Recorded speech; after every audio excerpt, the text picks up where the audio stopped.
10 ఏళ్ల బీఆర్ఎస్ పాలనలో 3 లక్షల ఆయకట్టు ఉన్న కల్వకుర్తి లిఫ్ట్ ఎందుకు పూర్తి చేయలేదని ప్రశ్నించారు కాంగ్రెస్ ఎమ్మెల్యే ఎన్ఎం శ్రీనివాసరెడ్డి. పాలమూరు ప్రజలను తడిగుడ్డతో గొంతు కోసేందుకే ఇంకా బీఆర్ఎస్ నేతలు యత్నిస్తున్నారని ఆరోపించారు.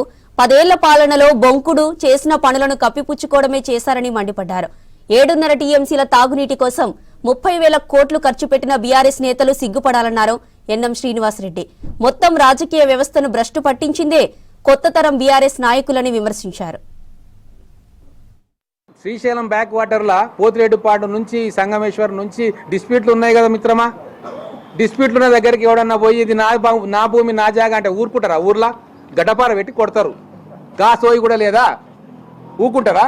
డిస్ప్యూట్ ఉన్న దగ్గర పోయి ఈ జాగా నాదిరాబాయ్ అని ఒక కాగితం చూపిస్తే అరే ఇంకెన్నిసార్లు మభ్య పెడతారు. ఎందుకు చెప్తున్నా ఈ మాట అంటే సిగ్గుపడాలే బీఆర్ఎస్ నాయకులు. 7.5 టీఎంసీల తాగునీటి కోసం డిపిఆర్ ఇచ్చిరు కేంద్రంలో. సిగ్గుండాలే, ఉమ్మేయాలి మహబూబ్ నగర్ ప్రజలు మీ మొఖాల మీద.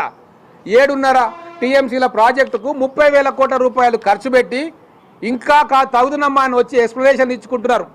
దాన్ని మనం అందరం వింటున్నాం. అంటే పాలమూరు ప్రజలు శాంత స్వభావులు, ప్రేమమూర్తులు అని చెప్పి ఇంకా తడిగుడ్డతోటి గొంతులు కోస్తారా? ఈ పాటికి ప్రాజెక్ట్ అయిపోతుండే జూరాల నుంచి. మీరు మొగోళ్ళు అయిన ఉంటే ఇంకో ప్రాజెక్టు చేసి కల్వకుర్తికి, నాగర్ కర్నూలుకు, గద్వాల్కు, అలంపూర్కు, కింది భాగం మహబూబ్ నగర్కు నీళ్లు తెచ్చుకునేది ఉండే.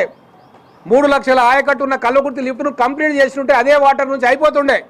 మొత్తం పాలమూరును ఎండబెట్టి, పాలమూరు గొంతు కోసేసి, పాలమూరు నీళ్ళని లేకుండా చేసి 2099 టీఎంసీలకు సంతకాలు పెట్టి అసెంబ్లీల చర్చకు రాకుండా ముఖం చాటేసి ఇంకా వచ్చి ఇక్కడ మేమేమో ఉద్ధరిస్తాం పాలమూరుకు అని చెప్తే ఇక ఏం చేయాలి నాకైతే మాటలు వస్తలేవు. ఒక ఉద్యమకారుడిగా తెలంగాణ ఉద్యమంలో పనిచేసిన నిస్వార్థంగా కాబట్టి ఆ మంట మండుతూ ఉంది మాకు. తప్పు చేస్తే తప్పైందంటే ఒక లెక్క, తప్పు చేసి తప్పే కాదు అంటే అది బొంకడం అంటారు. దాన్ని దొంగలు చేస్తారు, ఆ పని దోపిడీదారులు చేస్తారు. నిజాయితీ గల రాజకీయ నాయకులు ఎప్పుడు కూడా ఆ పని చేయరు. 10 సంవత్సరాల్లో బీఆర్ఎస్ నాయకులు అడుక్కోవడానికి పనికొచ్చిర్రు తప్ప ప్రశ్న అడగడానికి పనికిరాలే. ముఖ్యమంత్రి గారి దగ్గర, కేసీఆర్ దగ్గరికి పోయి ఎట్లా నువ్వు మా ప్రాజెక్టును డిస్ప్యూట్లో పెడతావని చెప్పి నోరు తెచ్చి అడిగే ధైర్యం ఏ ఒక్కరికి లేకుండే. ఎందుకు మార్చిర్రు జూరాల నుంచి తెలియదా? ఎందుకు శ్రీశైలం దగ్గరికి పోయింది? కాళేశ్వరం కంప్లీట్ చేసుకోవాలి, ఇది డిస్ప్యూట్ అవుతుందని తెలియదా కేసీఆర్కు? ఊకుంటారా? 7.5 టీఎంసీల రిపోర్టు డిపిఆర్ ఇస్తే కేంద్రం ఊకుంటుందా? ఆంధ్ర అధికారులు ఊకుంటారా? 70 టీఎంసీల నీళ్లు రిజర్వాయర్లు కడతాము, లిఫ్ట్లు పెడతామని చెప్పి 22-30 పంపులు పెట్టి 7.5 టీఎంసీలు సాగునీరు అని చెప్పి కోర్టుకు అఫిడవిట్ ఇస్తారా ఎవరన్నా? అది పద్ధత? రాజ్యాంగ బద్ధమా? అంటే దోపిడీ దొంగల మనస్తత్వం. ఎప్పుడు తప్పులే చేయాలి, కప్పిపుచ్చుకోవాలి, బొంకాలే.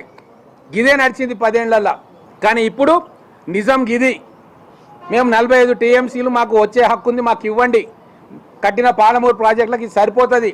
భవిష్యత్తులో కట్టే రిజర్వాయర్లకు ఇంకో 45 టీఎంసీలు మాకు కావాలి అని చెప్పి కొట్లాడుతూ ఉన్నాం. ఎప్పుడు కూడా నిజమే గెలుస్తుంది, అబద్ధం ఎప్పటికైనా ఓడిపోవాల్సిందే. ఆ అబద్ధం ఓడిపోయింది, నిజం గెలవబోతా ఉంది. ఆ నిజం పక్షాన ముఖ్యమంత్రి రేవంత్ రెడ్డి గారు మేమందరం ఉన్నాం.